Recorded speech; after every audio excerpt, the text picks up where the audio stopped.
Hello, everyone, and welcome to another edition of Mormon Stories Podcast. I'm your host, John DeLynn. It's December 21st, 2018, and we could not be more excited today for our interview. Today, we are interviewing Dr. Nathan McCluskey. That name may not be familiar to some of you. It may be familiar to others.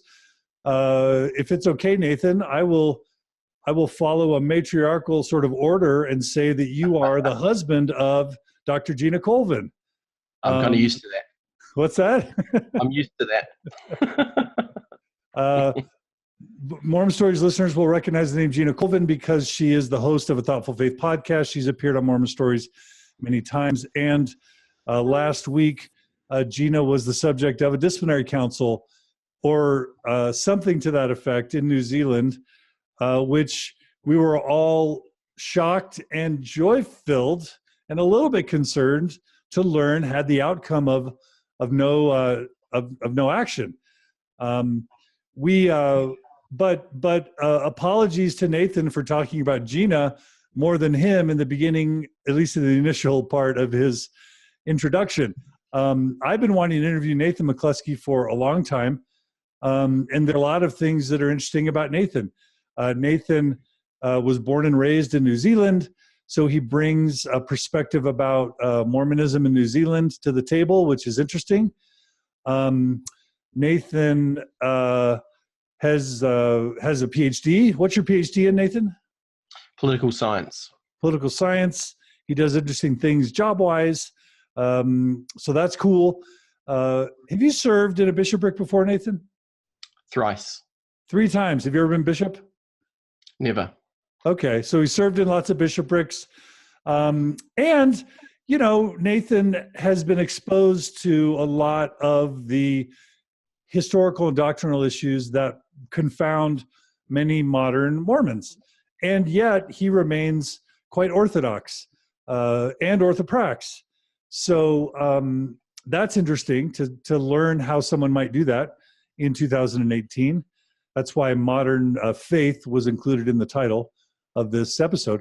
And then finally, Nathan and Gina have, I would say, by my observation, successfully navigated a mixed faith marriage, at least up until this point.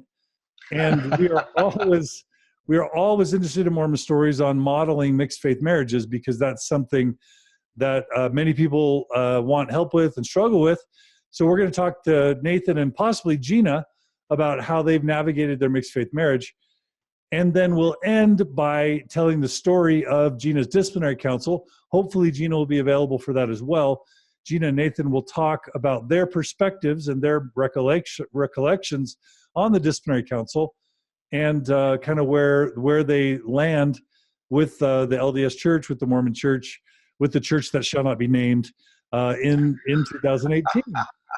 So that's what today's episode is about. We are live streaming this on Facebook.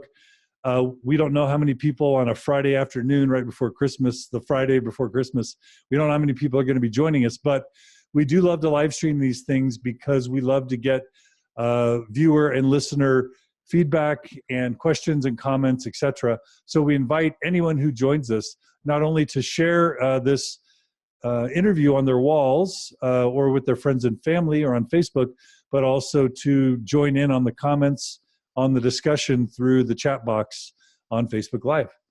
Now, Nathan, is there anything I botched or omitted or should have included in our introduction? No, I think that was a fantastic introduction. Actually, you did a great job. Maybe the only thing perhaps I could add, you asked if I'd ever been a bishop, and I said no, I hadn't. But when my current bishop was called, I wrote a letter to the state, because he doesn't live in our ward. He was called from outside of our ward. And I wrote to the stake president and I said, why wasn't I the bishop? And I said, this is a question that any man in the ward could have asked. Why did you have to go outside the ward to get a bishop? What's wrong with the men in the ward? And Gina said to me, why are you writing him that letter? You know what the problem is. I said, what's the problem? And she said, it's me. But I didn't see it. I still don't, actually, because I think she's amazing. And but sure enough, he took the time to write me back a letter, and I made it clear there's nothing against the new bishop. I love the guy, and it's not that I want to be a bishop. I don't. But it was the principle of why was no man in the ward good enough, basically, and why wasn't I good enough for my quorum president? And he wrote back and he said, "You're good. Gina's the problem." So he said, "See, I told you." Yeah. But yeah. The reason I haven't been a bishop apparently is because of Gina. So I just thought I'd add that to the mix. And something I'll add to my introduction. I thought it was the perfect position to be in, because I was seen as worthy by my priesthood leader, but I never had to worry about being a bishop. So it's kind of the perfect situation to be in. Sorry, you go on. I love it. And I guess you remind me of one other reason I'm glad I'm interviewing Nathan. Nathan tells it like it is. He's a straight shooter. So in some sense, that might alone qualify you as an unorthodox Mormon, but we're going to stick with the title of Orthodox. And I don't mean that as any affront or insult to Mormons, but I think you bring a level of candor that is refreshing. And maybe that's the New Zealander in you. I don't know. Maybe it is. Maybe we'll see. Do get that. I think. I think we do have kind of a just tell it like it is attitude. So yeah. I apologize if I offend anyone in this interview. I don't intend to. And Gina's asked me. Cultural misunderstanding. Absolutely, yeah, absolutely. All right. Just on that Orthodox thing, Gina sees me as Orthodox, and I think I would survive an Orthodoxy test. But you did. In fact, you did. I administered an Orthodoxy test. That's right. But when I was sitting on the stand last time I was on the bishopric with the stake president next to me, Gina was coming up to offer the opening prayer. I leaned over and I said to him, "This morning Gina told me she thought I was too Orthodox." And he laughed and he said, "You're definitely something, but I wouldn't call it Orthodox. I'd call you an enigma." So I was happy with that. But I can see why I'm seen as Orthodox. Well, we'll get into that as we go. How's that? Sounds good. All right, Nathan. So let's begin. To what extent, sort of, do your ancestors kind of have a Mormon heritage? Let's always start there, as we always start. No handcarts that I've been able to dig up in my family history, but my grandmother joined the church. She was a member of the church, and my father and mother were members of the church, and so I'm third generation in that regard. My grandmother had missionaries knock on her door back in the late 1950s, and she invited. Well, she was Lutheran, but she said, "Look, in those days they said, oh, can we come and offer a blessing on your home?" And she said, "Well, I'm not interested in your message. I'm happy with my faith, but sure, you can come in and say a prayer." And so they came in, and as they knelt down in the living room, she noticed that one of the missionaries had a hole in his shoe, right on the ball of his foot, and had put newspaper in there. And she was quite moved by that. She thought if they would come all the way over the other side of the world to share a message, and clearly not have much substance, she would be willing to listen to what they had to say. So after that prayer, she said, "I'm happy for you to share a message with me." And that was the first discussion, and yeah, it kind of went from there. How well did you know her, or did you know her? No, she died when I was 1 year old, so I don't recall her at all. So you wouldn't know what the particular doctrinal or theological or historical or emotional things were that brought her into the church, other than what you just said, which was being moved by the sacrifice of the missionary. Right. But there was more to it than that. I talked to my father about it, and he said that his response was when she heard about a range of principles of the gospel, she felt the Spirit. Things like she liked the idea of the eternal nature of families.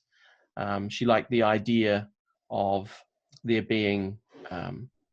She responded to the idea of God being like the idea of dismantling the Trinity so that they were separate beings, that appealed to her. And what other things may have been important to her, I'm not sure, but he said she felt the Spirit. Actually, my father joined the church before she did, but that was because her husband wouldn't allow her to join the church, so she had to wait till he died before she joined, but she believed before that. My father's story is an interesting one because he had dreams for some time before the missionaries came about two books, and one was clearly the Bible, and there was this other golden book, and he'd not had any interaction with the church. He didn't know what this meant, and in those days they didn't introduce the Book of Mormon in the first discussion, and so it was the second discussion they introduced it, and his mother was having the second discussion. He walked in from work right at the time that they pulled out, and I don't know if you remember the copy of the Book of Mormon that they used to have, which was gold. Yeah, I remember that, and it had like Reformed Egyptian characters all over the cover. Yeah. So they pulled that out, and just as he was walking in, the timing couldn't have been better, and he saw it and he recognized it from his dream, and he immediately asked what it was. They told him, and he was sold. So he was baptized very quickly as a result of that.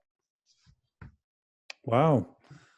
So there were some kind of even spiritual or even miraculous pillars to the introduction of the faith to your ancestors. Yes. Yeah. That must make it kind of a sacred family story for you. Is that true? Oh, it's really important for me. Yeah. Beautiful. I'll just quick shout out to people who have joined us, to Brandon, to Sid, to Patricia. We have someone joining us from Liverpool, England. I don't know how to pronounce their name. Mackay, maybe, but they're saying hello. Hello. Elizabeth's joining us from Bangor, Northern Ireland, and Linda De Azevedo. Welcome all. Linda. Yeah, just wanted to give a shout out to our early listeners. Okay, so the church came into your family a couple generations before you. What did the church mean to your grandparents and parents to the extent that they were in the church? It was obviously important to my grandmother. She did the pilgrimage to Utah back in the 60s, and that was really important for her to make that connection. And whereas I don't think my father never went to the United States in his entire life, and Oh, wow. and I only first went, I think 4 years ago was my first visit. But for her, it was really important to make that connection. Okay. So did you feel like the church changed the trajectory of their lives? In other words, if no, like if they kind of end up living the same life they would have, that's a simple answer. If yes, how did you see their lives going, and then how did you see the church changing that trajectory? Yeah, that's a really good question. I don't for my parents and for my father and for my grandmother. My grandmother died. She didn't live that long after she joined the church. So it changed her behaviors, but I don't really know what that meant for her, and it's not something I ever talked to her about, and she didn't keep a diary, so I have those. My father's interaction with the church, his relationship with the church, was a fraught one. So after he joined the church, he started smoking again, which he had done before he joined the church. When he met my mother, he wasn't actively attending the church at that point. He was smoking and drinking, and she said to him, because the missionaries would visit, and she said to him, "Why don't you attend this church that you're a member of?" And she started to take more of an active interest than I don't know whether he ever resented her for dragging him back into it. But as a result, she got baptized and they started attending. My father was, back in the day that they had 70s at the local level. He Yeah, I was, remember that. yeah, so he was ordained at 70, but his interaction with the church was fraught. He was somewhat dysfunctional, and he wasn't. Um, his sexual behavior was somewhat deviant. He So he had this interaction with the church where he believed it was true. There was no question in any of my discussions with him, and he would defend it quite furiously. I remember growing up, and any religious canvasser who came to the door, he would invite in, and he collected all the anti-Mormon literature, what we called anti-Mormon literature, then turns out to be true, most of it. He would collect as much as he could, and I had access to that, so I read that as I was growing up as well. And he would encourage me to be involved in these discussions that we'd have, predominantly with Jehovah's Witnesses who knocked on the door. And I found all of that really fascinating. So he was very defensive of the church, but in terms of his personal conduct and behavior, it was a struggle. And he was kind of in and out of the church my growing up. There were periods of activity, periods of inactivity. And I got sealed to my family in 1977, when I was 6 years old. And I still remember it quite vividly. It was quite pivotal for me. But that was like I think a rare period of time when my father was living worthily and active in the church. So my mother was a lot more willing to live the principles than Dad ever was, interestingly enough. Yeah. Can I ask you a question about kind of the context, the New Zealand context? What would it be like in the 70s or 80s for a New Zealander to join the Church of Jesus Christ of Latter-day Saints? How would it be perceived? How would the church have been perceived back then?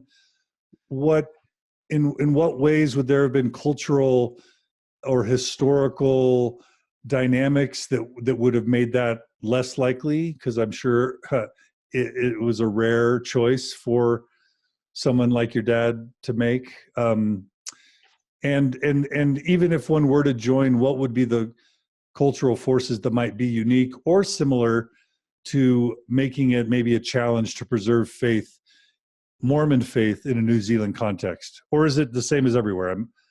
I'm hoping that there's something to this question. It's an interesting question, because New Zealand's an interesting place in this regard, because from the 19th century, early when the church did missionary work in New Zealand, from the later 18th century, later 19th century,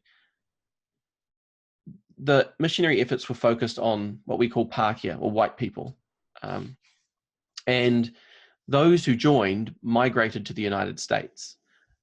So we have Christchurch, where I live, had some of the very early members. We had the first Relief Society in New Zealand, for example, was in a place called Papanui in Christchurch. I think the second branch in New Zealand was here in my province in Canterbury, and so on. So there were early church membership, but they migrated. In fact, Ezra Taft Benson's ancestry can be traced to Christchurch, I think through his wife, the Amundsen family, who were Danish. And so we had those early members, but they went to Utah, and the missionary work kind of shifted its focus to the Māori. And Māori partially didn't want to migrate because they felt a greater connection to New Zealand. Most of the people, the Pākehā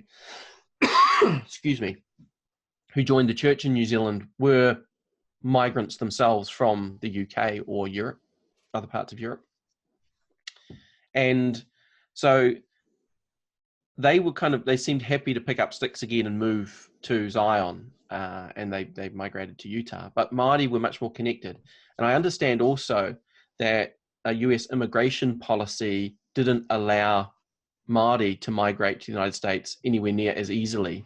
The policy was racist, effectively, and so they couldn't, even if they wanted to, as easily migrate to the United States. So they became the strength of the church in New Zealand.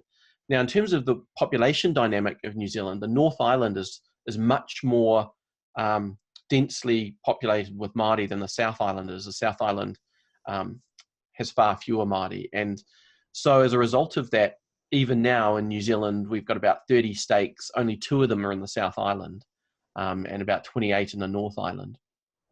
And New Zealand's membership of the church is still over 50% Māori, high in activity.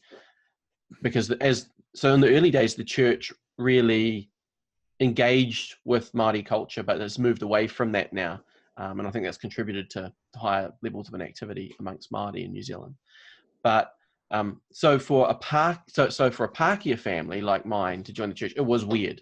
For Māori, it was much more what common. word did you just use for a what family like yours? Pākehā. What is that? That's I guess what you would call, I don't know. I think Hawaiians call them Howleys. It's like you and I, John, white people, Europeans. It's like gringo. Gringo, yeah. whitey. Yeah. Right, yeah. So and say the word again. Spell it for me. Pakeha. Pākehā. Pākehā. That's what Maori call white New Zealanders. That's right. Yes. Pākehā. Yes. Okay. Can I ask you two or three questions before we move on? Mm-hmm. What is the, I can think of like South Africa with apartheid, right? I can think of, that's one example that comes to mind of, native people and then colonizers that come in and then how they interact. That's obviously a really extreme example. I could come up with others, but what has been the cultural history, just if you could summarize, I know it's asking you to summarize the civilization of an entire nation in a short amount of time, but is it intermixed? Is it segregated? Is it interwoven? Is it friendly? Was there slavery?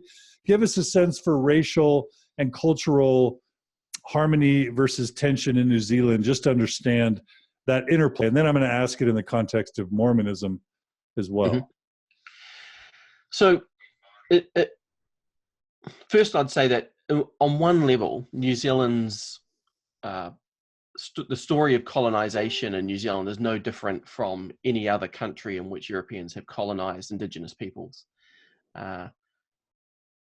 in the sense that there has been a removal of resources, in many cases illegitimately, and there was differential treatment and negative, disadvantageous treatment of the indigenous people. I'm always reluctant to make comparisons, but I suppose some things that are a little bit different about New Zealand in terms of colonization are that we didn't have some of those really rough edges of racism exist to the same extent that they have in countries like South Africa, I would argue in the United States as well, and certainly in Australia. So Māori were, and if you look at the early documents, and Gina's written her PhD thesis on early settler discourse in the media, and it's quite revealing in terms of the way Māori are seen. But Māori were seen as people, as native people, as opposed to, for example, in Australia, where that was declared terra nullius. Aboriginals effectively weren't seen as human beings. Oh my gosh. Yeah. And so up until reasonably recently, they could be killed, and that wasn't a crime. It was like Mormons in Missouri, basically. So we didn't have that. Māori were recognized, and maybe, a lot of commentators have suggested that's because the colonizers, the British in particular, could recognize in Māori social structures resemblances of their own. They had a hierarchy, with a chief, and they were. If you have a patriarchy, you're a friend, right? You're human. Exactly. And they were also warlike in the sense that they were a warrior. Right? If you're patriarchal and aggressive with war, then you're a friend. Yeah. So they could. Exactly right. So it was recognized that in many ways they're like us, so they must be human. Yeah. And so they were given. So a treaty was made with Māori. It wasn't just, we're coming in here, we've got our flag, and we're going to take it over. Thank you very much. So it did ultimately get taken over by the British, but it was done more surreptitiously with the use of legal means rather than, well, illegal means, but they used the law to do it. But it was done in a way that wasn't simply conquest in the way that it had been in many other countries. Quick side question. This is going to display a lot of ignorance on my part. The main reputation of Australia that I grew up with, other than like, what was the movie with Crocodile Dundee, right? Or Yep. Men at Work, the musical group. The main reputation of Australia was that it was a penal colony that was set up by the United Kingdom to send all the prisoners, Yes. which gave it sort of this kind of macho ruffian kind of reputation in how I was taught about Australia. Is there anything to that, and does any of that bleed over into New Zealand, or is it totally irrelevant to the history of New Zealand, what I just said? So our history in that regard, so there's certainly similarities to our history, but there are some real differences. And you've talked about one of them being that it was a penal colony. It absolutely was. New Zealand wasn't used in that way. Okay. Of course, Australia now has shifted their kind of penal colony to the island nation of Nauru, who they pay to hold on to the people they don't want. But they've outsourced. But definitely that, and they're proud of their convict ancestry roots. But I can't argue that potentially meant they've got a very different base to their colonizer society, which, they are. I mean, I'm going to get a lot of flack for this, but I served my mission in Australia, so I can speak from personal experience. And in fact, the first door I knocked on in Australia, my mission in Melbourne, walking up the drive, it was a shingle drive, and this man was working on the engine of his car. He had the bonnet up, you guys call it a hood, and he heard us coming up the shingle drive, and he put his head around, the side of the bonnet, saw that we were Mormons, and he said, "Yeah, piss off. I hate Americans." And I thought, this is my opportunity. I said, "Hey, I'm not American." And he goes, "Well, I hate you too." And that was my first experience tracting in Australia. So, and to be fair, I know there are lovely Australian people. So are you saying that that's a typical Australian attitude, and that sort of attitude wouldn't be found as prevalently in New Zealand? Or are you just saying that was a quirky experience you had? No, I think that was commonplace. I had hoses and bricks and all kinds of things set on me as a missionary. But I served a mini mission in New Zealand before I went into the MTC and went on my full mission. The mission was short of a missionary, and I was due to go. And mission president called me and said, "Hey, will you serve a mini mission?" And I did. And the experience I had in New Zealand was very different. And there's an upside and a downside to it, because when I tracked it in New Zealand, you'd be stuck on doors for ages talking to people. They weren't interested, but they were friendly. And so they would talk to you and then say, "Oh, look, I'm not interested. No, thank you." But they were very friendly and polite. And in Australia, my experience was very different. They'd tell you straight away, "Hate you, bugger off," Saved a lot of time. Missionary work in Australia is a lot more efficient, but less pleasant. Got it. Yeah. And I can't wait to feel the wrath of our Australian listeners. Simon Southerton will be at my doorstep with an axe. That's right. Yeah. Okay. That's that. Thank you for that. So is there pretty strong animosity then between Australia and New Zealand, kind of like India and Pakistan without the war? Is rugby the field on which your two countries go to war? It is. Okay. Like any, to be honest with you, any sports field. So it doesn't matter what the sport is. Rugby just is the most predominant sport in New Zealand.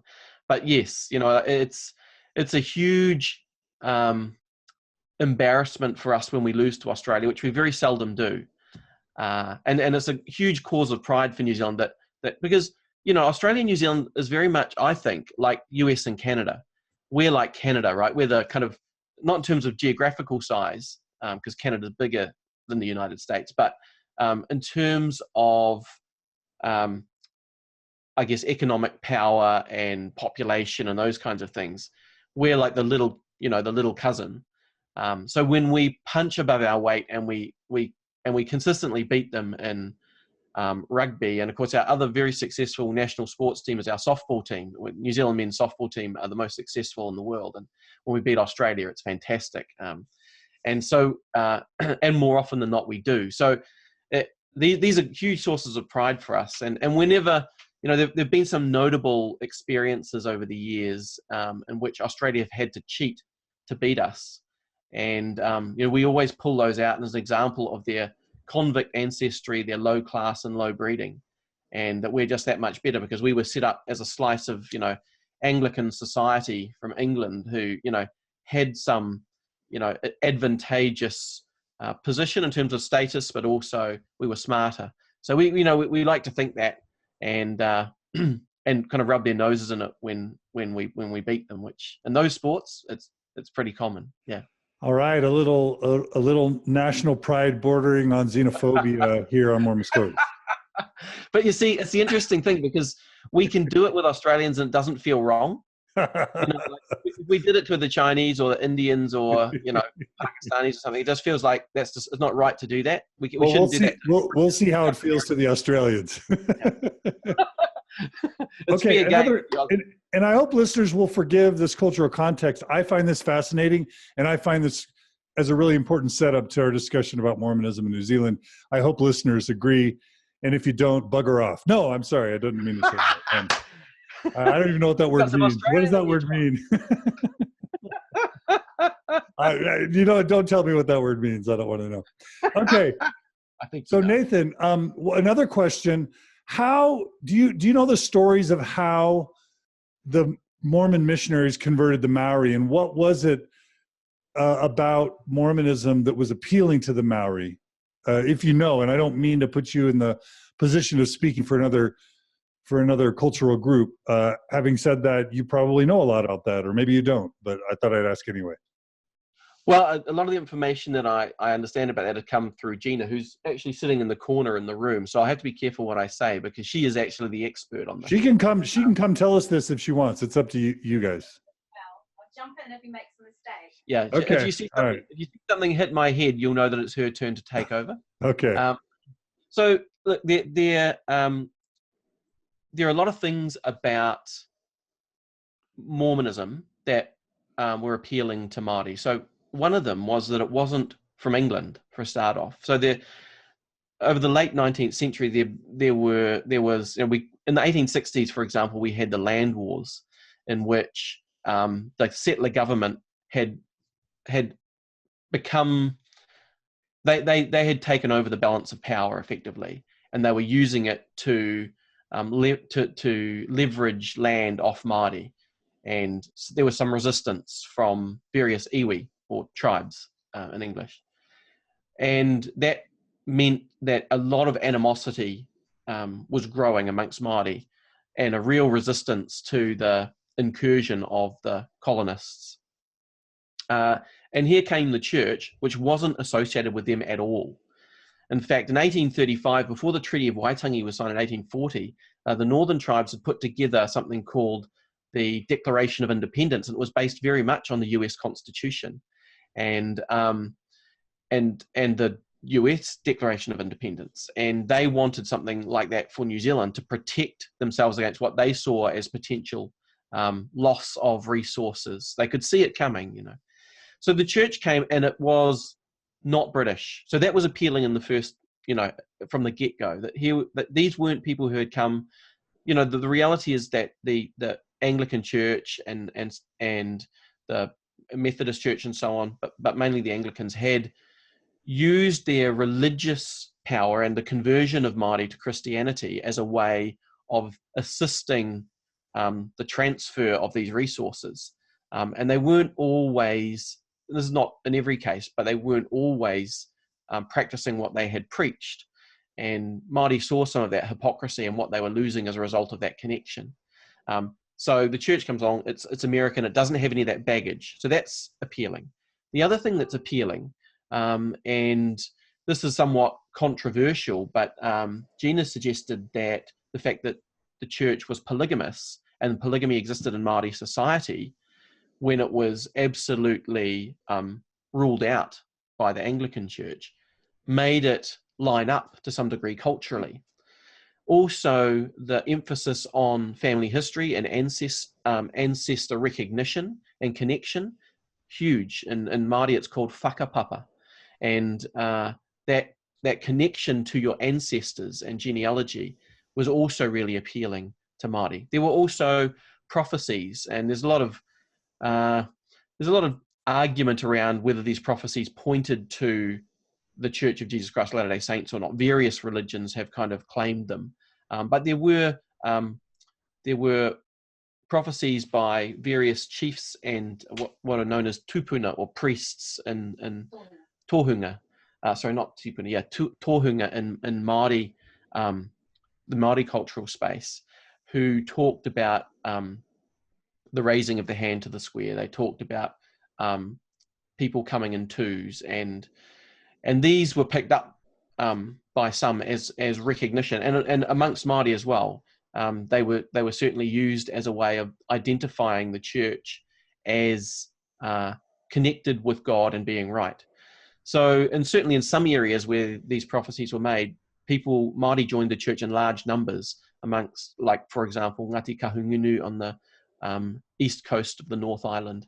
And so right up from Wairarapa in the south of the east of the North Island up to the east coast where Gina's ancestors are from, Ngāti Parau, there was a widespread acceptance of the gospel. And even now, if you drive very remote areas, you'll see little LDS meeting houses in places like in the middle of nowhere. Unfortunately, because of the church's move away from supporting the use of te reo Māori in church services, Māori language, that is, the drop-off in adherence has been huge. So Māori as a part of the way we worshipped in New Zealand right up until the 1970s was completely acceptable. And I think it was Lauren C. Dunn came out to New Zealand and said, we're having no more of that. It's an English-speaking church. And that kind of turned the tide, and no longer was Māori anywhere near as acceptable as it had been as part of our worship. And that's a really, a really sad episode in the history of the church in New Zealand. Around what year was that again? I think I have 76 in my head, but it was somewhere in the mid 70s. It was just, we need to be as English speaking and as U.S. Mormon, simulating as possible, basically. It's a bit like the church's shift, in Utah, when they were identified by outside media as being a bunch of hick farmers with beards who were unkempt and so on. And so they kind of brushed up their image with the white shirts and ties and, eventually IBMized. It was a bit like that. Our church is looking way too brown and Māori. Let's make sure we respectable, make it more respectable so that, people like my Pākehā family don't need to be weird joining the church because you're in that kind of brown church.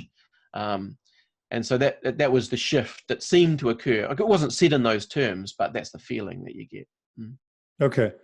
So how segregated, and this will be, I think, the last question I ask before we get into your story more now.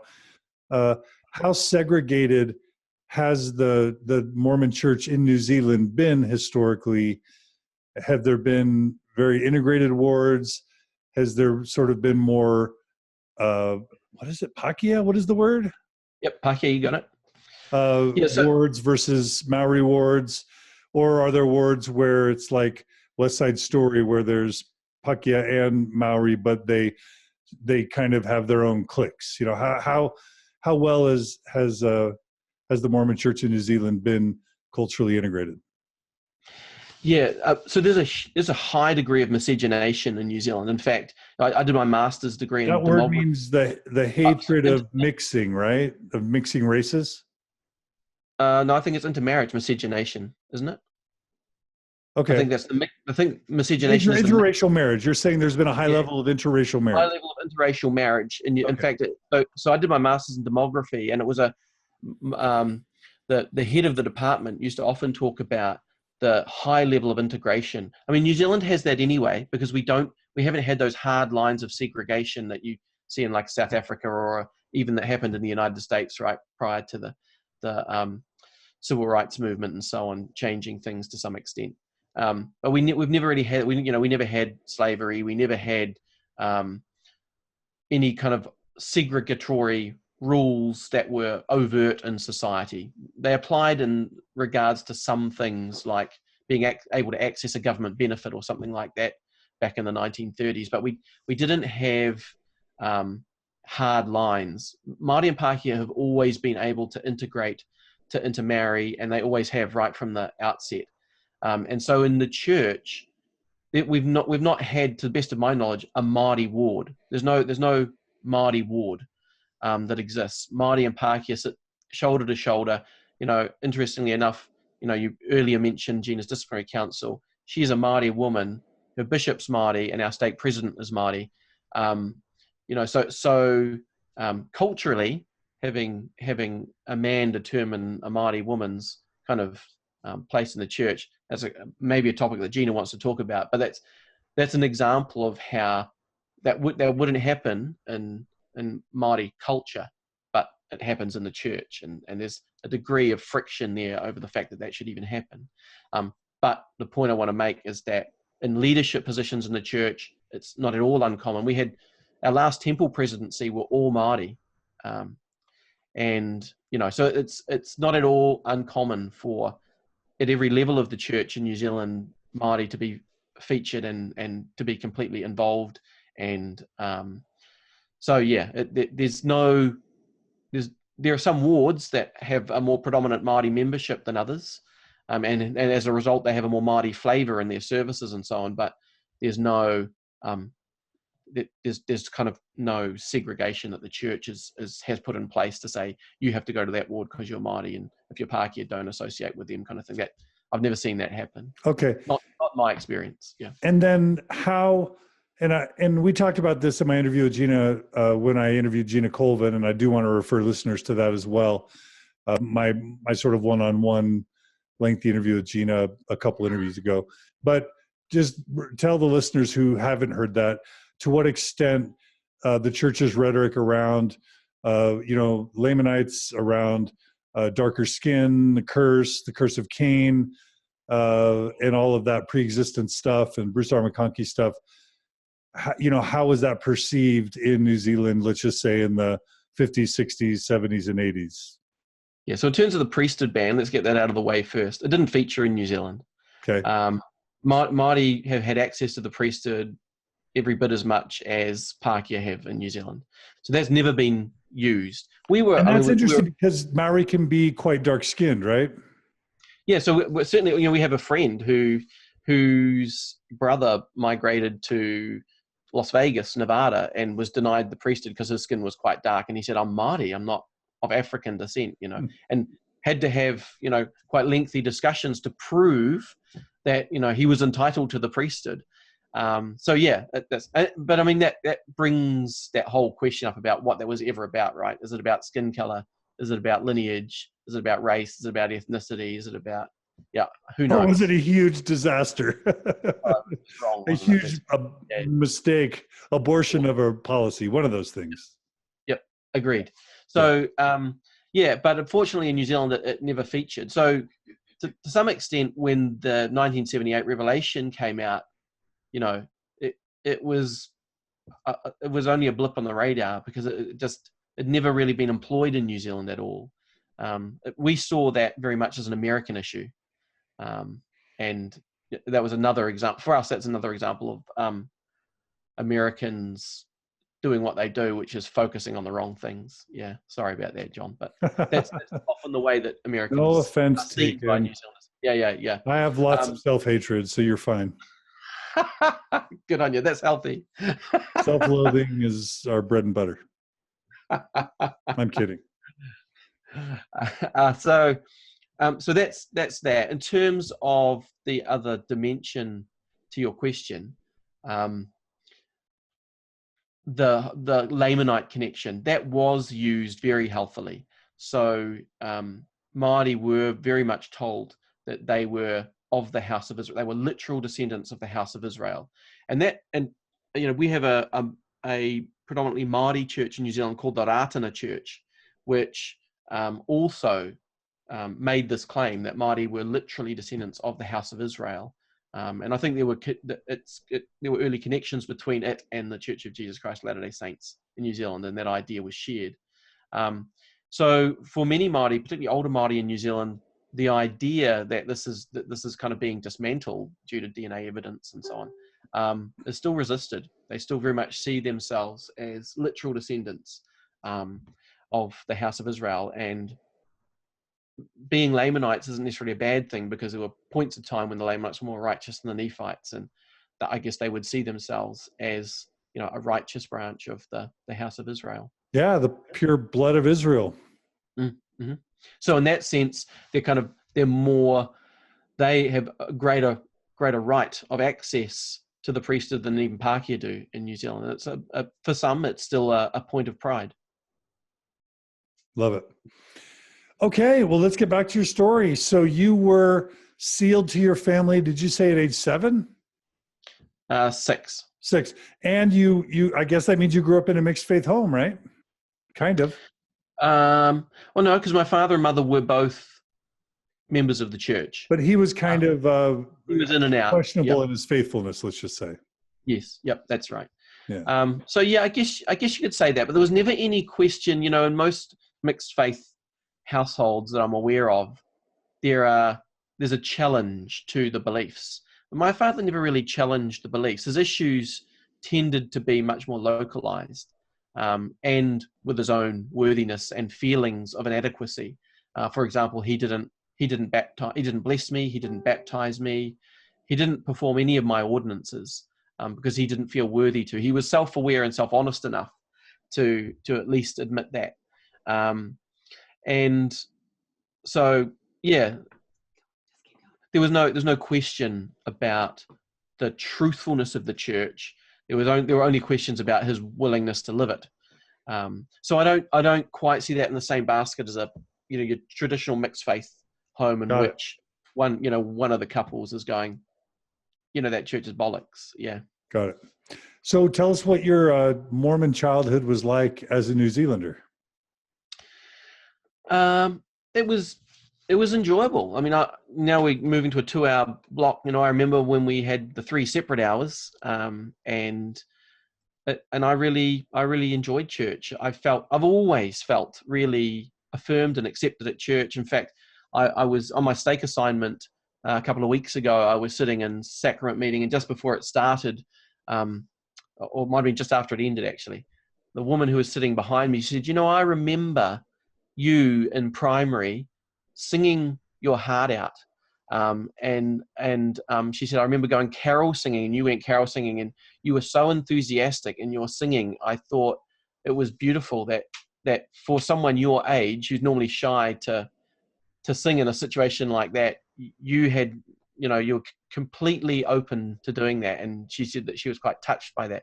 And so and that brought back recollections to me that I did. I loved it. The church has always been a safe place for me. It's always been a place in which I felt accepted and affirmed. And so I've got, unlike some others like Gina, whose experiences at times have been different, I've not really had to deal with that. There's probably only one occasion that I recall really having personally been threatened in terms of my worthiness in the church. And that was a brief incident, a young American branch president who overstepped the mark, exercised some unrighteous dominion, but it was resolved pretty quickly. And he was humble enough to say, my bad, I apologize for that. And that was huge, that earned a lot of respect from me. So, and that's not even, almost not worthy of mentioning, because all my other experiences in the church have been largely positive. There have been examples of poor priesthood leadership where they could have done things differently, but they're not scars for me. Yeah. But in terms of let's just say what an American Mormon would expect for a Mormon upbringing, primary songs, Same. young men's, following up the priesthood leadership, word of wisdom, law of chastity, of ultimately seminary. Mm-hmm.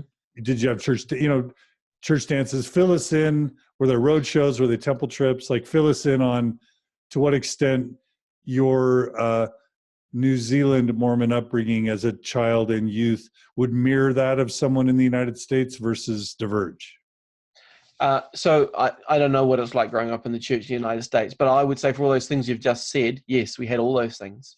They're probably done on a smaller scale here than they were there. You had road shows? Yeah, we had road shows. Yep. Do you remember one you participated in? Yeah. We I remember one that we kind of had at our stake center, and then we took it. We took it around. There's a park in the center of our city, and we went around the park, and we had an open trailer which we sat on, and we advertised the church. It was part of we had a it was before they had Santa parades here, but they kind of had something. It was called the Hayes Parade, and a range of different kind of organizations in the city could put floats in, and so we did that. We also had kind of performance road shows where the community was invited to see us perform, various things at the stake center. So yeah, that was all part of. I'm not sure if that's the same as what you call a road show or what you did in the United States, but yeah, that was part of my memory and my recollections growing up. Was there a temple in your youth or childhood in New Zealand? Yeah, so we had a temple since 1958. In fact, David McKay, Hamilton. Okay. Just last general conference, they just announced the building of a temple in Auckland. Okay. So, but it hasn't been built yet. So Hamilton, since 1958, we've had a temple, and so certainly all my lifetime. And we would have our stake would have an annual temple trip where people would go up to the temple and spend a week as a temple accommodation there and so on. So yeah, it was a big pilgrimage, and it was a big deal. It was expensive, and so from a young age, I remember preparing for those by saving money. We were a poor family. We were working class. We didn't have much. And what was your dad's job and your mom's job, if she had one? No, she was largely a stay-at-home mum. She had every now and then through my growing up, she would have a job temporarily. She worked for the 1974 Commonwealth Games as a driver, and she also was a taxi driver for some of the time that I was growing up. But for the most part, she was a stay-at-home mum. And my dad was a Manchester salesman. I'm not sure if that's the term you use for it in the United States, but basically towels, sheets, blankets, he sold that at a department store. So he didn't have a big income. And we grew up in what's known as a state house in New Zealand, like a government. We grew up in government housing. We never owned our home as a family. So kind of poor neighborhood, and yeah. So going to the temple was a big deal. It was expensive because we live in the South Island, the temple's in the North Island. We can't just drive there. We need to either fly or catch the ferry, drive and use the ferry. And they were very expensive options, when I was growing up. The cost of flying has become cheaper now comparatively with competition in the industry. But so, how many hours remember, would that trip take by ferry? if you're driving it and going on the ferry, it would take about 14 hours all up. Wow. So yeah, I remember leaving early in the morning and then getting to the temple, late at night, and seeing the light of the temple sitting up there on a hill, and being absolutely in awe of that vision. Truly, a welcoming sight and quite emotional seeing the temple. What was it like doing baptisms for the dead the first time for you? It was great, really, really enjoyable. I really felt it was a privilege to do that, and it was a service activity, and that's how I saw it. that I was providing something for people that they couldn't provide for themselves, and enabling them to have the blessings of the gospel. So yeah, enjoyable. My memories of temple trips are that they were fun, that they balanced this spiritual experience that was happening in the temple with the excitement of us all going away and having the sleepover for a week. Yeah. What were ward or stake dances like for you in New Zealand, or did you have them? Yep, totally had them. They were, we had green and gold balls. We had youth dances. They were fun. They were, when I was growing up, they were pretty loose affairs. They weren't policed particularly tightly, and they were good chance for everybody to get together and dance and have some fun across. The stake balls, there were young people right through to adults, and people danced with each other. They were great community coming togethers. Was it pretty much men at work the whole time? Did you men at work for 3 hours straight? Like, what else would you listen to? Men at work. They're an Australian band, mate. Wait, AC/DC and Men at Work. Wait, no, AC/DC. They're both Australian. So you would have hated Men at Work. No, I love Men at Work. How can we dance when, beds are burning? That's great stuff. Sorry? I don't think that's Men at Work. Is it? Midnight Oil. That's Men. Oh, Men at Work. Men at Work is Yeah, all right. yeah, all right. The Vegemite sandwich song, right? That's it. Yeah. Give me a Vegemite sandwich. Yeah. So no, I actually did love all that music, even though they're Australian. That didn't stop us loving it. Did you guys listen to a lot of American rock and roll pop music? Yeah, absolutely. Yep. So I mean, our musical tastes were quite varied, from, Queen, which is quite topical at the moment, through, in the 80s, there was, Soft Cell and Devo and Kiss. I was a huge Kiss fan. And of course we had New Zealand bands and music as well. Split Ends was really big in the 80s when I was growing up, and you probably haven't even heard of them. You've heard of Crowded House, probably. Sure. So so the lead singers in Crowded House are Kiwis, from a little town in the North Island. They had a band before that called Split Ends. And their songs, there's a Christchurch band called Dance Exponent. They were called Dance Exponents. They then changed the name to the Exponents, but they're kind of, they've got kind of cult status in New Zealand. Their music's still played, from the 80s and 90s. Yeah. Okay. I like to ask this. What were your favorite primary songs? Did you have any? Yeah, I loved Popcorn Popping on the Apricot Tree. And we sang this song. We used to sing this song, Wadley Archer. I don't know if have you heard of that song before? No, sing it for me. It goes, Wadley Archer, doodly doo, doodly doo, Wadley Archer, doodly doo, doodly. Yeah, there. What does that have to do with Mormonism? Well, I never worked it out. I never worked out what that had to do, but we used to sing it. And there was an old sister in our ward called Ruby Archer, who, she really loved me, and she would always, give me lollies and stuff. And I used to sit with her. Sorry, candy. You call it candy. Yeah. And I would sit with her in church, and because she was quite frail and old, and but I made the connection between this song and this old sister in the ward, and I thought maybe it was about celebrating her because she was such a stalwart in the church. I mean, she used to walk or cycle to church, sometimes when she was living as much as 20 miles away from church. She was incredibly devoted, and I thought this was kind of celebration of her exemplary diligence. But that was the only connection I could make. I think that maybe that was a local song that somehow got introduced.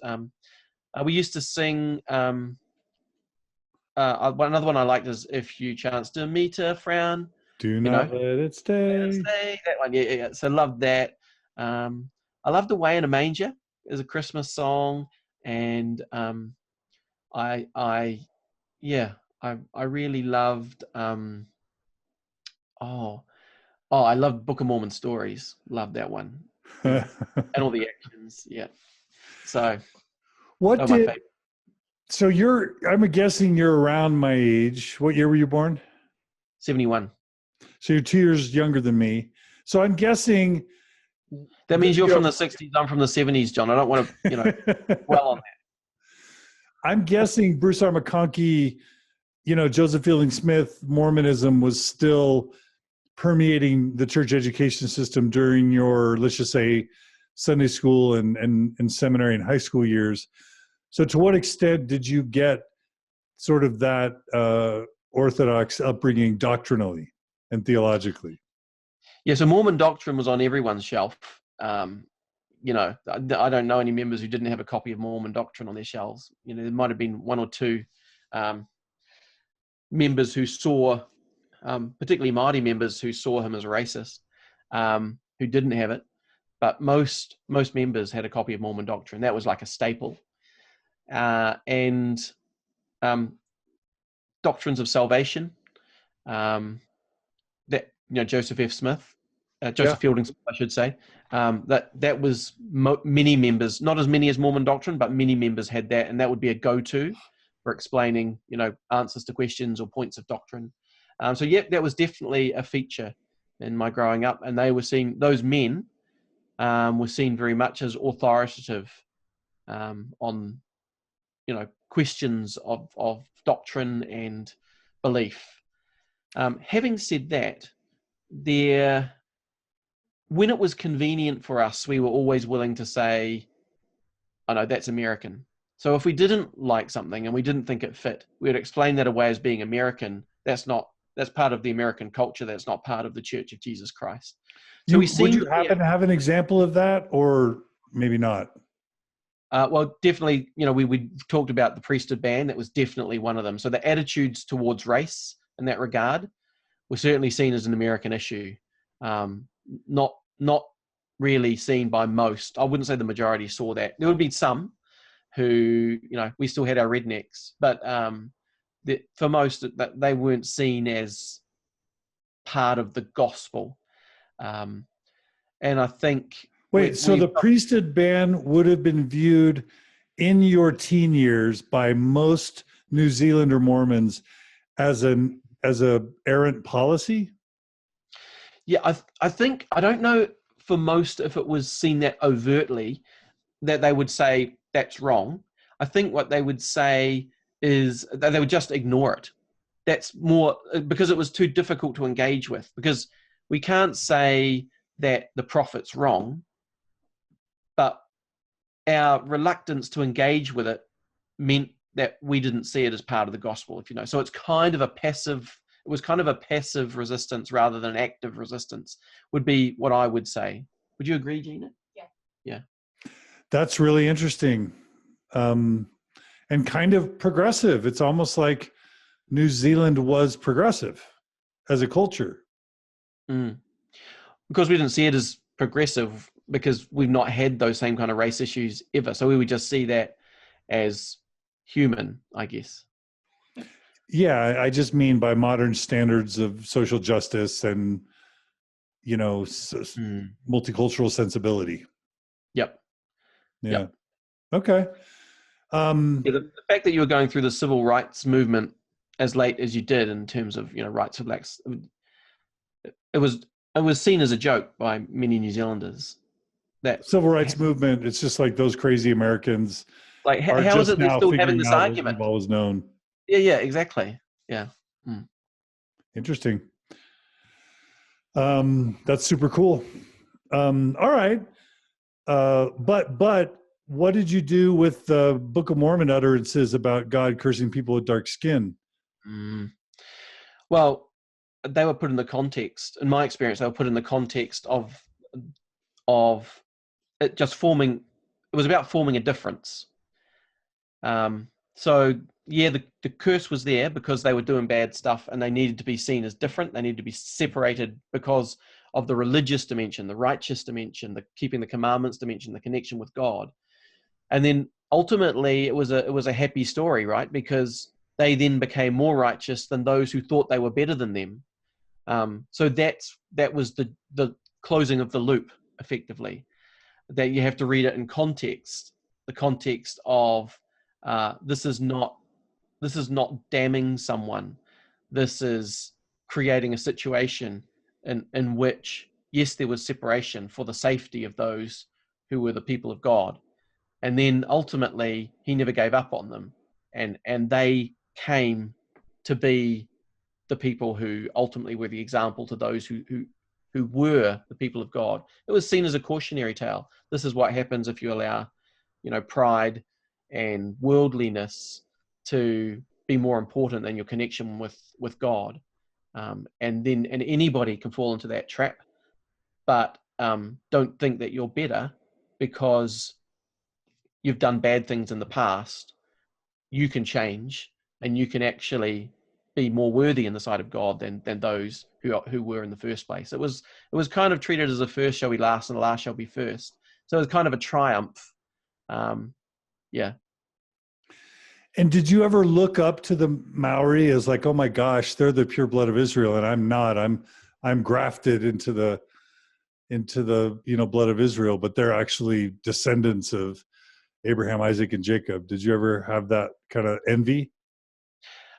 Actually, when I got my patriarchal blessing, I did, because I thought, man, like I'm adopted into the house of Israel. I'm not a literal descendant of the house of Israel, but having friends who had their patriarchal blessings, and they, and Gina sometimes, would rub this into me that she's, the blood of Israel flows richly in her veins. And I should be grateful that I'm being allowed to participate in this grand covenant experience. So there have been times when I've kind of felt that that I wish that I had that kind of connection, but I wouldn't dwell on it. It was never for me something which made me feel excluded. It was never. I mean, in terms of anyone rubbing my nose in it, other than Gina, it's never happened. Thanks for that, Gina.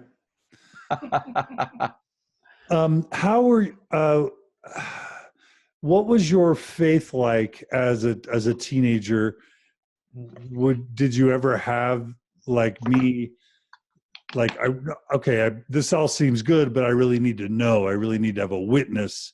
I need that moment of truth where I can know for a certainty it's true, because even though it feels good, I don't know it's true. Did you ever have that sort of longing? And if so, did it get satiated? Yeah, absolutely. So I think probably until my mid-teens, and maybe I'm a bit of a late developer, but I was quite happy going along to church, feeling like I was connected, happy to kind of thrive off my kind of parents' beliefs. And then I got to about my 16th year. It was my, and a whole bunch of things started to coincide. So one of them was I took a fancy to a girl who was not a member of the church, who started asking me to do things on Sundays. The kind of level at which I was then playing rugby meant that there were tournaments on Sundays sometimes. Our regular games were on Saturdays, but there were trips sometimes that went over Sundays, and so I was kind of confronted with making decisions. And about the same time, my young men's president was asking me, have you thought about serving a mission? My bishop, in one of his interviews with me, and this bishop is now in Area Authority 70. But he said to me, do you have a testimony of the gospel? And I really had to think about that, because I said to him, people get up in fast and testimony meeting and they say they know this and they know that, they know the church is true, they know the Book of Mormon is true. And I said, I can't say that. I don't, I wish I could say that, but I can't say that if it isn't true for me, and it isn't true for me. And he had a very tender discussion with me about how I might come to that, and if it was a desire for me to know one way or the other, how might that happen? And we talked about me asking God, because God's the only one who can answer that question. And so so those discussions were important kind of preparation. And then it was my final year of seminary, and I'd kind of at that point decided I didn't want to go to seminary anymore. I'd done 3 years, and I didn't kind of like the thought of getting up early, because we have early morning seminary, for another year. And I just got my driver's license, and my dad said to me, if you go to seminary, you can take the car. And that was enough of an incentive. So bribery for faith wasn't exclusively American of an experience. No, it was big in my faith formation, bribery. Yeah. So then I said, okay, well, if I can take the car, so having some independence and being able to drive the car, that was important for me, and it got me to go to seminary. So I went, and my seminary teacher, it was the Book of Mormon year. My last year was Book of Mormon year, and he said, I want everyone here to read the Book of Mormon this year, but I don't want you to just read it. I want you to pray before you read it for understanding, and after you've finished reading, I want you to pray and ask God if it's true. And he said, and if you do that, at the end of each week, I'll give you a block of chocolate. And as I told you, I was from a poor family, and that was a huge kind of carrot that You're I'd like get a Willy block. Wonka. Yeah, that's right. So I thought, I got a golden ticket. So I did it, and I read each day from the Book of Mormon, just the school days, so 5 days a week, and I prayed before. I was quite good like that. If I make a commitment, I stick to it, and I've always kind of been like that. My father always said to me that if you make a commitment, you keep the commitment, which is ironic given how he lived his life, but that was what he taught. And that's so, called do as I say, not as I do. I have a little bit of experience in that regard too. We probably all do. But yeah, in fact, I remember standing in the lobby at the stake center, and we had a visiting general authority, and he talked to my dad and I, and he asked me this question. He said, it's great, to see you here and see you living, a young person like you living the gospel. You must have a great example from your father. And I said, well, actually, my dad's more of a do as I say, not do as I do kind of a guy. Mm-hmm. And the daggers that my dad looked at me, being embarrassed in front of this general authority. Yeah, wrong thing to say, but I was honest then. I'm honest now, John. So I haven't changed in that regard. I just, I probably, I don't filter very well. So, but it's exactly that. So I did that, and I got to the end of this year, and I read, I came to Moroni chapter 10, and I kind of honestly kind of felt like this was the transition. It's interesting, I've said to some people, coming back to this Gina's disciplinary council, that I've had to challenge my attachment to the church as a result of her being called into disciplinary council in a way that I have never since I was a teenager.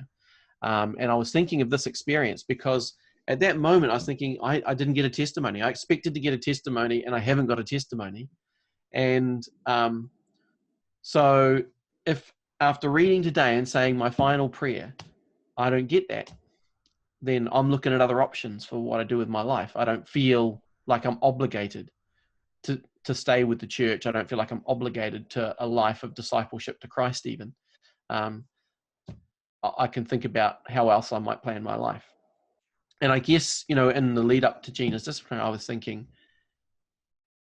if, one of the outcomes, and the outcome that occurs is excommunication for Gina, and somebody determines that they will end my eternal companionship with my wife, what will that mean for me in terms of my relationship with the church? And I started to ask those questions, like I say, in a way that I never had before.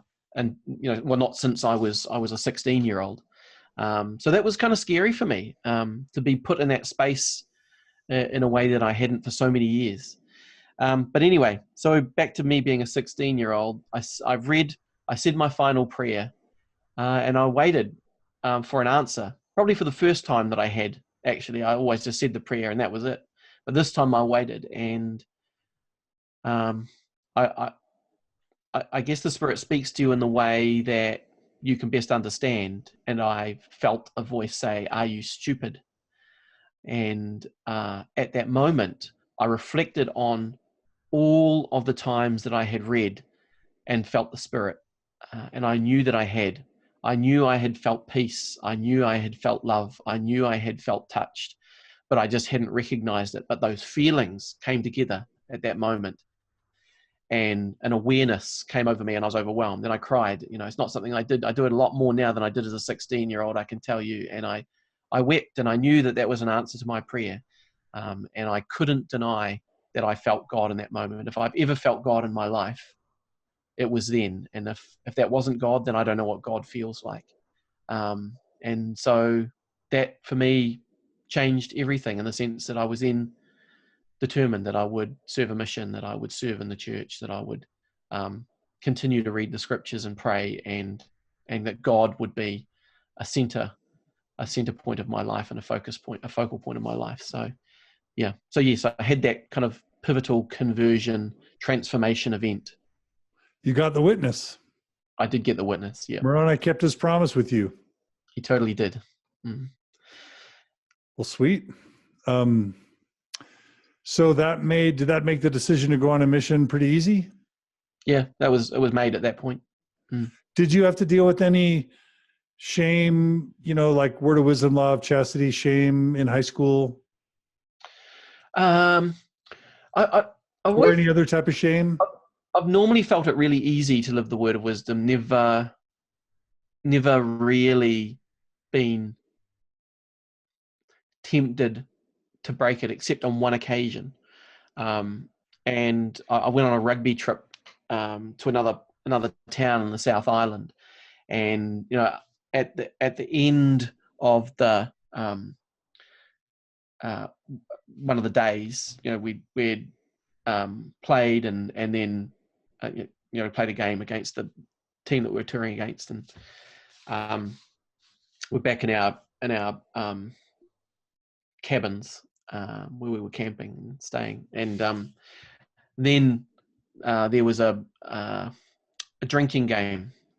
The boys decided to do a drinking game, and the game was that it was kind of word association, but if you said something that had been said before, you had to scull the pint that was sitting in the middle of the group. And I said, well, I don't drink, so if I'm going to play this game, there's going to have to be lemonade there or something. And so they put the lemonade there, and things were going well until I broke the rule, and so I had to scull, and everyone's going skull, skull, skull. And between the peer pressure, I grabbed the lemonade, and then somebody said, you're not drinking the beer, it's not because of your religion, it's because you can't handle it. And that it hit my ego, like, don't tell me I can't do something. And so I picked it up and I sculled the beer, which they all felt great about and I felt terrible about. But that's really the only time that I've kind of had a lapse, a deliberate lapse of breaking the word of wisdom. There's been another couple of occasions when I accidentally have done it because I thought something wasn't what it was. But yeah, that was only a deliberate time. And I felt terrible. Like I'd let myself down. I'd let down my standards and the example that I'd been trying to set for all these, other people. And yeah, that's my sinful story. Did you repent with the bishop? Yeah, I did. Did he ask you to not take the sacrament for a couple of weeks? No, none of that.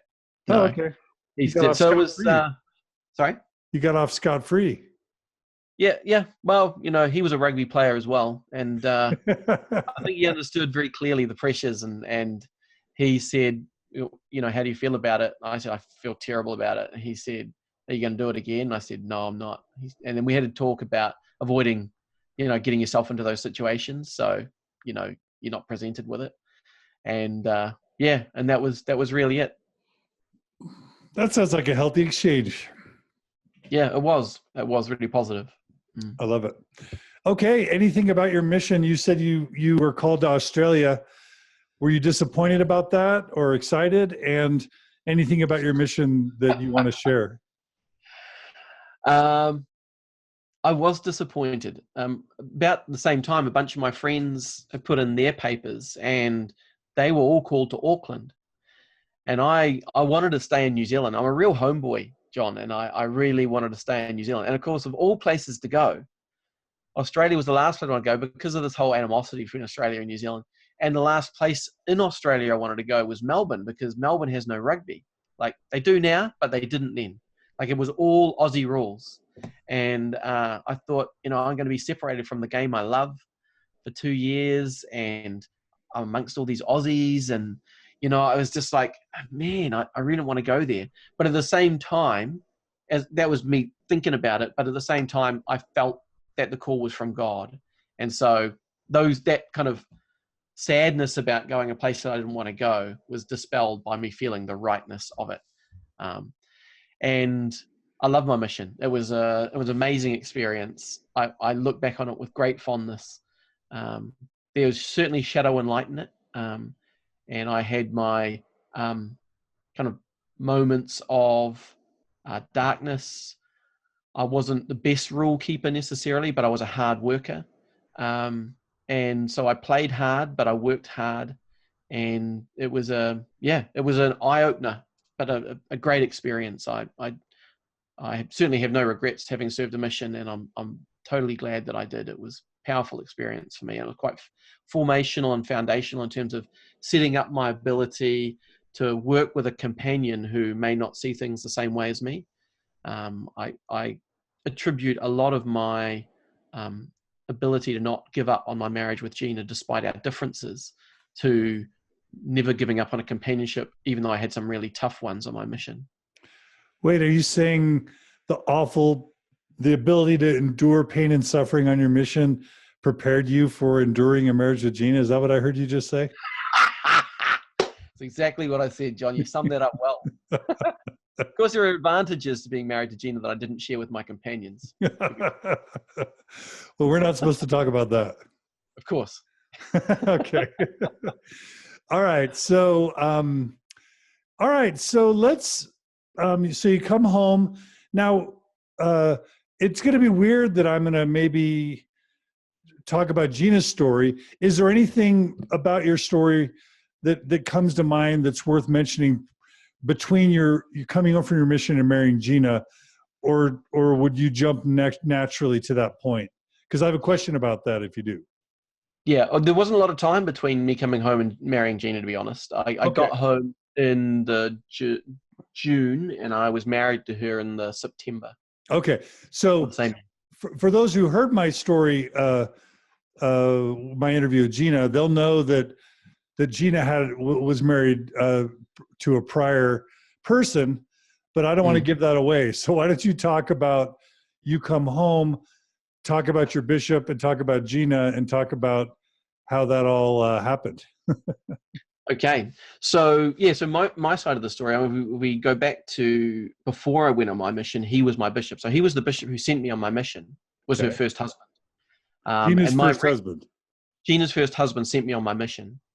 And I was his executive secretary. So I was reasonably close to him. And so I had a lot of faith and trust in him. He was my bishop. I looked up to him. And he was young. He was called as a 22-year-old as a bishop. That is incredibly young. Yeah, incredibly young. And he was a law graduate, and law was what I was thinking of doing when I came back off my mission as well. And so, yeah, I had a lot of respect for him, I guess, as Joseph Worthland did as well, because he was the one who called him as a bishop. And he seemed pretty disinterested if you hear Gina's story until it was mentioned that he was a law graduate, and he said, I think we'll go with this one. But I'll let Gina tell that story. She was in the room. So I went off on my mission. At that point, I'd known Gina for years, and I thought, I remember looking at her as my bishop's wife, but thinking she was pretty sexy. And I remember seeing them together and thinking, man, if I was married to her, I I wouldn't be waiting around at church. I'd be taking her home, that kind of thing. I remember thinking, I really thought she was attractive. Yeah. Exactly. But in terms of her attitude, I thought, she could do with a bit of humbling.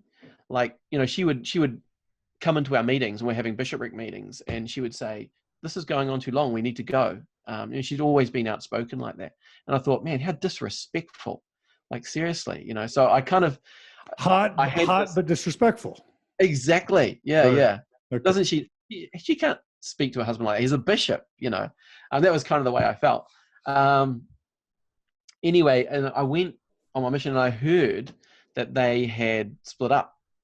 And my immediate thought was, oh, that'll be Gina's fault. She's, wouldn't be Richard's fault, because he's such a nice guy. But she's got some hard edges. I can just totally see how that would ruin a marriage. And I came back off my mission. By that stage, Richard had been excommunicated for having an affair with a single sister in the ward. And the new bishop, the replacement bishop, called me as his executive secretary. So I left on my mission as an executive secretary. I came back and was called as an executive secretary. And he said to me, the new bishop said to me, the first job you've got is I need you to organize all the paperwork for Gina Colvin's sealing of cancellation. She was Gina Greenaway then, because that was her married name to Richard. And so I got all the paperwork, and I started working through it to put in applications and so on, and to Richard Polman, who was dealing with it. And as soon as I read what had happened, my heart totally turned towards Gina. And I realized that I had completely misjudged her with no information. This was my own kind of attitude towards women who should be submissive and so on. But I really felt the power of her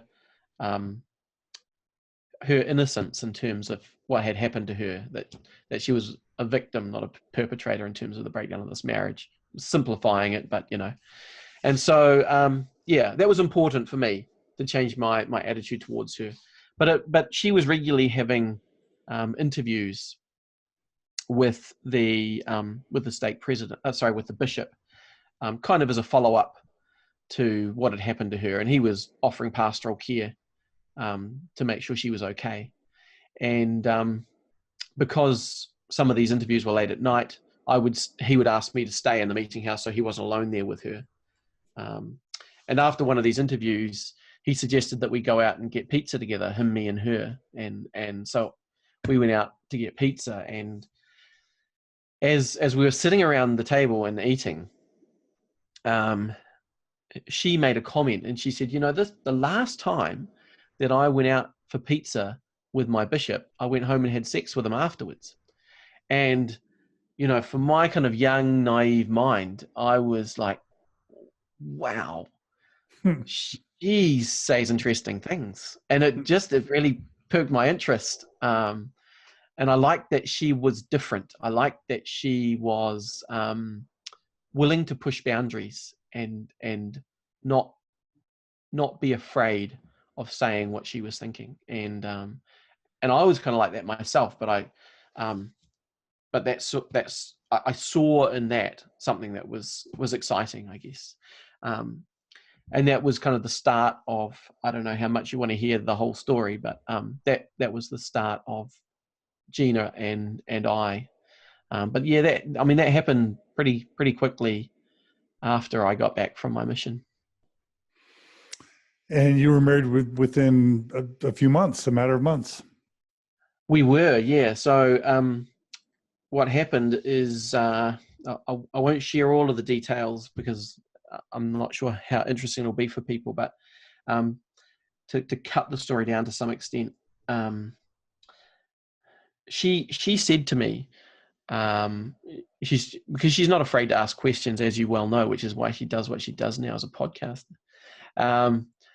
And she said to me, who do you think you'll marry? And I said, well, I think she needs to have a current temple recommend. That's important to me. And she needs to have my mother's blessing. I think my mother's a good judge of character. And she said, well, what about me? Would I qualify? And she wasn't interested in me. She's 4 years older than me, and she remembers me, growing up as a child kind of thing. So I don't think she was interested in me in that way, but I think for her it was more a game. Like, oh gosh, I wonder if those are your criteria, that seems pretty simple. Anybody could, and so how about me? And I said, well, I don't know, we can always ask her. So we had this upcoming ward activity, which was called a Mexican Night of Frivolity. And my mother was in the kitchen doing dishes, and I said, Mum, Gina and I want to run something by you. Can I have a minute? And so we took her outside, and I said, if I said to you that I wanted to marry Gina, what would your response be? My mother, yeah. And for us, and it was a theoretical question. But my mother started crying, and she said, I love Gina. I've always loved Gina, and I had a dream that you married Gina. And she talked about how beautiful this dream was, and then off she went back to the kitchen. And Gina and I were left staring at each other like, what have we done? And for a couple of weeks, we had nothing to do with each other. We wouldn't talk to each other. We wouldn't sit together in church. We wouldn't, because for us, there was no plan for us to marry each other. It was just this theoretical question to test out this proposition that I had said. But the experiment had backfired, and now Mum had this kind of vested interest. And so we thought we'd just let it die a natural death. And so, yeah, like I say, we really didn't have anything to do with each other. But a few weeks later, we were in, not sitting together, but we were in young single adult Sunday school class, and the teacher said, I'm going to the States for a month. I'm going to need someone to teach the class. Gina, will you do it? And this was in October of that year. And Gina said, well, I can't do it because I won't be here. I've already got my ticket to go to Australia. I'm going to live in Sydney. She had decided, after all the drama with her marriage breakup and so on, she wanted to start a new life for herself.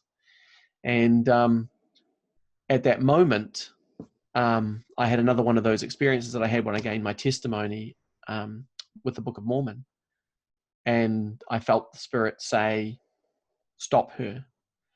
And it was so vivid that I turned around to see who was speaking to me. It literally seemed like someone was speaking to me. So after the class, I took her aside and I said, I need to talk to you about something. So we went out in the car park. I said, you can't go. And she said, well, why not? And I said, I don't know. I just feel to tell you not to go. And she said, do you like me or something? Do you want to have like a fling before I go? In true Gina fashion. And I said, look, I really don't know what it is, but I just felt like I needed to tell you that. Well, that day happened to be her mother's birthday. She said, it's Mum's birthday. I'm making her dinner tonight. Why don't you come along? Do you want to come along? We can talk about this some more. I said, like, that would be great. So that church was in the morning. That afternoon, I spent the whole afternoon on my knees praying to know what this was all about. And I had a vision of our life together. And I knew that she was the woman for me to marry, and it was unequivocal. So, and I know, to many people, this sounds creepy and kind of stalky and, unrighteous dominion of man telling a woman what she needs to do. It may well be all those things, but it was pivotal and important for me. And so, you know what it sounds? It sounds very classically Mormon. Good. Yeah. And I don't say it in a bad way. It's like the New Zealand version of the Mormon dream, where God is speaking to people, the Holy Ghost is inspiring their lives, and good people are getting together to form families and do good things based on the Holy Spirit's guidance. That's what it sounds like to me. I love the way you put that, John. Thank you. Unfortunately, he wasn't speaking to Gina in the same way. That's the problem, John. So that led to the upcoming trials. There is always that. So, you know, we had a nice night together at her mother's, and I didn't find this out till a while after, but her sister said to her, you know, why is Nathan here? And she said, I don't know, I think he really likes me. And her sister said to her, you wish. I just always love her for that. And so we had a nice night together. The next day was Gina's birthday, and she invited me to her birthday. I'd already made a previous commitment, so I said, okay, I can't come, but I'll come and bring you something, you know, later on in the evening. So that next day, I thought, oh, look, I'll get her some flowers, and I'll take her some flowers. I went to the florist, and the florist started pouring her heart out to me. I don't know why, but about her recent breakup with her boyfriend. And she was quite despondent about this. And I said to her, look, you think you've got problems. I've just discovered that the woman that I now know I need to marry is going to Australia to live. And she then proceeded to give me a whole bunch of relationship advice. And she said, you have to tell her. You have to tell her how you feel, or you'll always, if she goes, you're going to regret never having told her. She said, you have to take your heart out, offer it to her, with the risk that she might drop kick it out the window or drop it on the floor and jump all over it. You have to take the risk. And she convinced me that that's what I needed to do. So I said, okay, we're going to change everything. I want a single red rose, and I will tell her tonight. So that's what happened. I went to her place after the party was all over. Everyone had gone, and she was sitting watching the men's diving in the Barcelona 92 Olympics, which she seemed very intent on watching quite closely. And I had to go and switch the TV off because I wanted to talk to her about this. So I told her, look, this is what's happened. And, you know, I can't remember exactly what I said, but basically I poured out my heart to her, told her that I wanted to marry her, and, you know, and then she laughed at me, you know, and in a, what I think is a reasonably condescending way, she pretty much patted me on the head and said, you're a nice boy, but I'm not interested. And shuffled me out the door and sent me home. And I was back on my knees again, saying, I thought I was following your direction. It was pretty clear to me. She's not playing ball. What do I do about this? And the answer I got was, don't give up. So that's when I started really stalking her seriously. And so every day I was on the phone to her, or I was at her house. And I just really spent time with her. And she didn't tell me to go away. She didn't say, I'm not interested, leave me alone, I'm going to take out a restraining order on you. None of those things, which was good, because that would have made it really tricky. So over the, this happened, her birthday is the 3rd of August. So for the next few weeks, that's what I did. And we did things together, and we talked and got close. But she still didn't have her answer. So I had to ramp up my game, John, or I was going to lose her. So we came to the conclusion that we should go to the temple, that's where you really receive revelation, right, in the temple. So we decided to do this temple trip together, and we went to the temple and spent a week at the temple. And after days at the temple, she was still coming back to me saying, sorry, mate. This almost sounds like Martin Harris with the 3 witnesses, where Joseph keeps trying to get him to have the spiritual experience, and he keeps going, I'm getting nothing. Yeah. That's right. Yeah, she's very much like Martin Harris in many ways, actually. So then I said, okay, we're going to have to take it up the next step, and that is we'll have to fast. So our final day at the temple, we need to fast and pray, right? Fast and pray. And so we spent the day in the temple fasting and praying, and in the celestial room, at the end of that day, she said she'd received her answer, that she should marry me. And so I then made a proper proposal on the steps of the Hamilton Temple, overlooking the night lights of Hamilton. And to this day, she will tell you she never said yes. She said, of course.